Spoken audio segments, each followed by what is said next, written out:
I'm Alex Sehnaoui. I'm the Chief Growth Officer at RGA. For those of you that don't know, RGA is a reinvention company focused on digital innovation and serve clients like Samsung, Nike, Google, Verizon, and many others globally.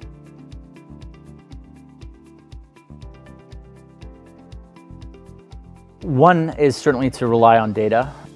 I think a lot of people kind of understand the power that data can unlock, but helping that actually drive your own strategy, your own growth plans is one. So rely on data and trust the data. We're often in a room filled with people with opinions, with perspectives that are all probably valid. Being able to support that strategy with data just helps anchor it in truth that obviously falls beyond whatever a personal perspective might be. So helping data drive strategy is helped me make my growth strategies far more effective than they could be if I were just relying on my own thoughts, my own perspective. The second thing certainly for my career has been I've been fortunate enough to live abroad. Working and living abroad has unlocked what I'd coin kind of cultural intelligence. Working in marketing these days, so much of it ties into culture, and having a global remit and not having necessarily experienced cultures beyond those in which I might work on the day-to-day would have been quite limiting. My 4 years in China, my years in the Middle East, I think have really helped. So for those of you that have the opportunity to experience working abroad, I'd encourage you to embrace that opportunity and take that risk. And then the third one, frankly, a bit of a plug, but is to just read The Economist. There's so much information published these days and what seems like so little time to really digest it all that, this notion of priority over distraction, it's something that I apply to my work on the day-to-day, but also to the type of content that I actually might want to ingest. The Economist has always been a priority read for me. It's succinct. I found it to be quite neutral and global and encompasses just about every industry. So, it's one that I prioritize as a read, frankly, cover to cover.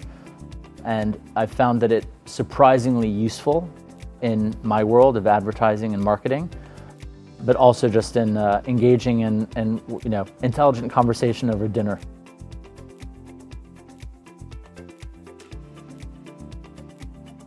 Two trends that will rock the industry. One of them I think is no secret, certainly the metaverse and Web3, unlocking a lot of opportunity for brands there, an ability for brands to think and really act out of the box, to reinvent themselves effectively, to reach new audiences. The internet has obviously allowed people to engage with brands in different ways, and products and service builds have as well.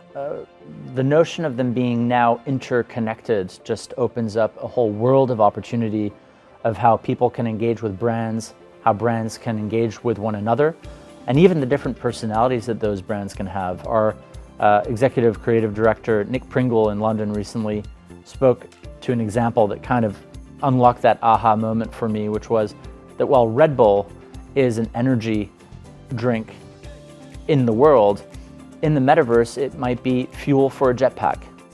It could be something completely different to what it is on the day-to-day and on planet Earth, so to speak. It also, enables us to really reach an audience where they are, a younger demographic certainly, that aren't necessarily engaging with a lot of traditional media, that might not necessarily be engaging even with digital platforms the way many of us do. So that one is obviously fascinating and is already probably rocking the industry, but we're probably won't feel the full business impact of that, until sometime next year. So that's one to track. The other one, I think, is the reinvention of healthcare marketing.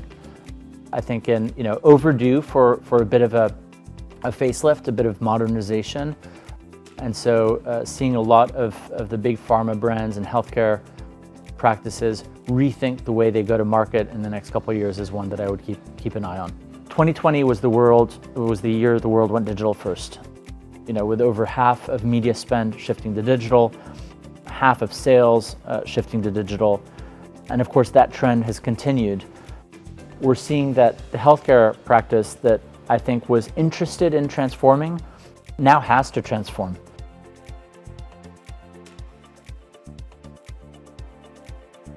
I'm inspired by a lot of people around me at RGA, of course, daily, but I think one person that's in the limelight that I hugely admire is Toto Wolff. Not sure whether many of you know who he is. He runs he's the principal and CEO of the Mercedes-Benz F1 team. I'm an F1 fan. His ability, I think, to manage, of course, engineering, innovation, PR, race strategy, all at once is really quite awe-inspiring. So I'd say Toto Wolff on that, even though I'm actually not a Mercedes team fan myself.